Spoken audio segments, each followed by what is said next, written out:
Good morning. Welcome to Storytime. Today we're going to continue reading from the It's All About Jesus Bible Storybook.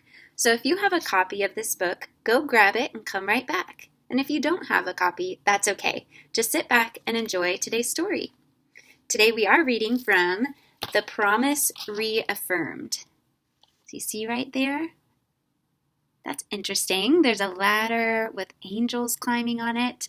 I wonder what that's all about. Well, we're going to read from the story, and it comes from the Bible. We're going to find out what this promise is all about. Let's read. Abraham's son Isaac grew up and married a woman named Rebekah. For many years, Isaac and Rebekah did not have any children. So Isaac prayed and asked God for a child. God answered Isaac's prayer, and Rebekah became pregnant with twins. The two babies fought inside of Rebekah, and she was worried. "Why is this happening?" Rebekah asked the Lord. The Lord told Rebekah part of his special plan. God said, "Two people will come from you. They will grow up and have families who will be two separate nations. One nation will be stronger than the other, and the older child will serve the younger." Why was this family so special? Do you remember what we've been learning about the last few weeks? Well, which family member who came later would one day bless the whole world? Do you remember that? Well, let's keep reading and we might be able to answer those questions. When Rebekah's babies were born, the first brother was red-looking and hairy. They named him Esau. Can you say that with me? Esau. Very good. The younger brother was born holding on to Esau's heel, and they named him Jacob. Later, God appeared to Isaac to give him a special message about his plan for Isaac and his family. God shared with Isaac the special covenant he made with Isaac's father, Abraham. Do you remember Abraham? Yes, he had to wait a long time too for a baby. And then God gave him Isaac. So God said to Abraham, "I will give all these lands to you and your family.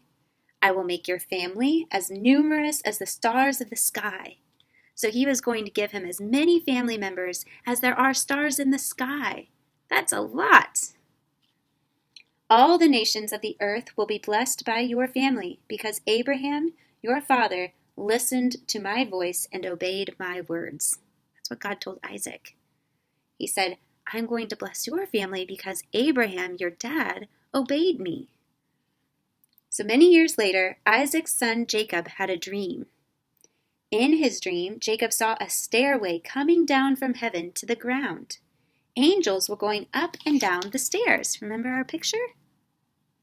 Look, there's Jacob dreaming. Then Jacob saw God, and God spoke to him. "I am the Lord, the God of your grandfather Abraham, and the God of your father Isaac. I will give you and your offspring, you and your children, the land that you are now sleeping on." So he was just traveling through, but then God told him, "I'm going to give you this land." God gave the covenant he made with Abraham to Abraham's grandson, Jacob. God promised to be with Jacob. "I am with you and will watch over you wherever you go." Jacob woke up and said, "Surely the Lord is in this place. What an awesome place this is." So God's wonderful plan to Abraham extended well beyond his lifetime. So even after Abraham died, God's plan for Abraham's family continued.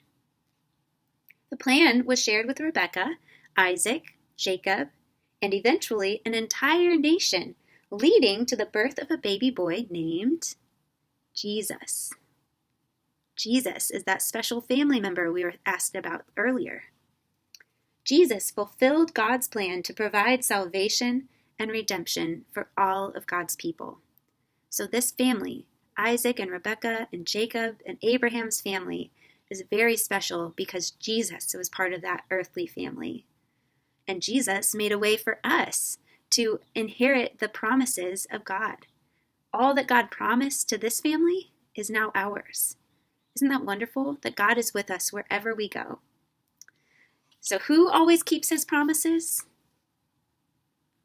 God always keeps his promises, so we can trust him. So I hope you enjoyed that story, and if you'd like to do a craft to go with this story, you can check out our guide for kids on our website, sojournheights.org. Okay, I hope to see you next time. Bye!